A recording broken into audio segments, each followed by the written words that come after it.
Mga sangka, kita niyo naman aking kawali, may mantika na sa mainit na. Nagigisa tayo ng gulay. Unahin ko yung onion. Onion white ang ginamit ko kasi marami akong onion white para hindi masira.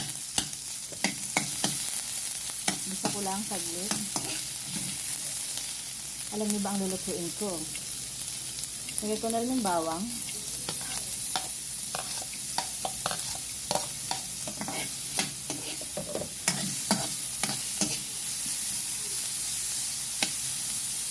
Ano naman natin mag-isa. Yan ang sangkay. Lagay ko na ating kamatis. Lagay natin. Ayan lang din natin mag-isa ng ilang segundo. Saka natin ilalagay yung aking patola. Hinugasan ko na yan. Ayan. Sana nga maigi. So, liligay ko na yung aking patola. Lagyan na rin natin ng paminta.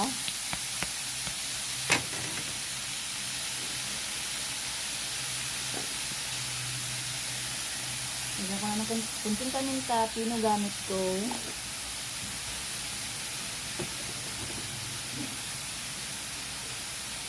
Ilalagay ko ay abalone sauce naman.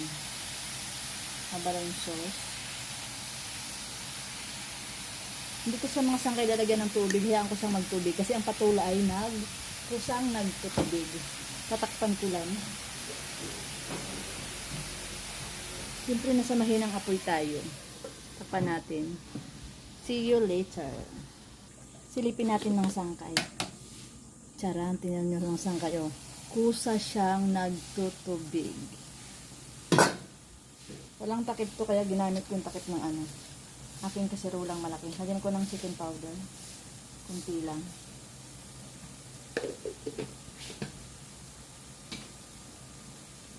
Haluin ko lang. Ang ganda ng pag kulay niya, green na green. Ayan. Green na green.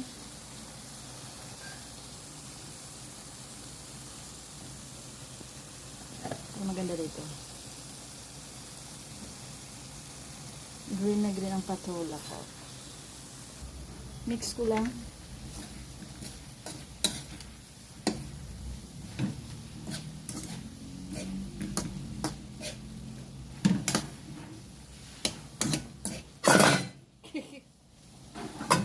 Tapang ulit. So, maya off ko lang. Para hindi siya ma-overcook. Okay. Sangkay, open natin. O, tingnan nyo naman, di ba, nagtubig siya. So, i-off ko na to para hindi siya ma-overcook. Ayan. Done. Done ng aking ginisang patula. Walang sahog-sahog. Okay na yan. Ayan, guys. Thank you for watching.